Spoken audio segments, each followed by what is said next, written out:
Hi there, my name's Keith Wright. I'm a video editor. I'm Sarah Roberts. I work as a video producer, mainly on corporate projects. Hi, Martin McKean here. I'm a freelance writer, director and creative director. I'm a sole trader, so a freelancer, what's known as Schedule D. As a sole trader, I'm not too badly off because I do fall under the government support grant for freelancers. We function through a limited company set up, myself and my partner who also works in the creative industries. At this moment in time, there's very little in terms of help from the government. We pay ourselves a wage and then we pay the rest through dividends. 2 weeks ago, I got an email from one of my biggest clients, and the email said, during this time, we're not going to pay under our normal terms, we're going to pay everybody much quicker. They then went on to say, if anybody is suffering any financial hardship over the coming months, to get in touch with them and they would see how they could help. I tell you what, every freelancer who was on that list, I bet they're going to be really, really loyal to that company. I think it's tough for production companies right now. Their clients are to a certain extent in uproar. They don't know if they're coming or going.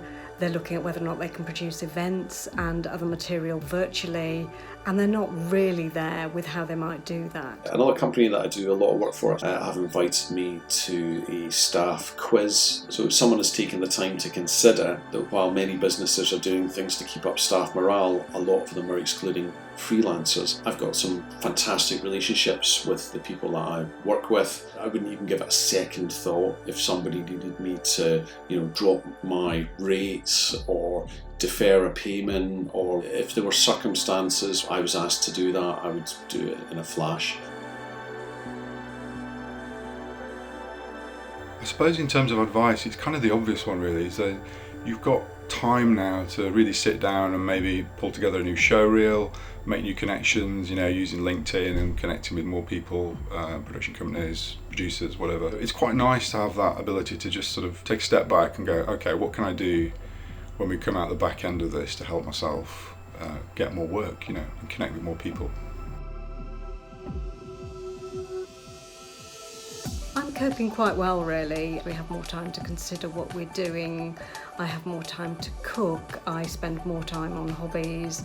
I spend more time talking to friends. I like a world where that's the case, and I do wonder if we're going to come out of this to a slightly different way of living. Maybe we will all very slightly slow down. So I do wonder whether or not, maybe there's a benefit to it in terms of how I live my life. At the moment I'm coping absolutely fine. It's not unusual for me to have a quiet month or two every now and again. What normally happens is, you're quiet for a month or two and then boom, you're chock-a-block again. The truth of these things is that they always get better. My wife's working from home, my kids are off school and off nursery, so we're doing loads of family stuff. We're going on walks, we're doing loads of cooking, I'm doing loads of DIY. We're just trying to use the time sensibly. I like the fact that we are giving each other more support, both on a sort of peer-to-peer basis. A lot of people have checked in with me to check that I'm okay. I've been doing the same with people I work with and with friends. I think an entity like EVCOM is quite well placed to support both businesses and, in fact, freelancers.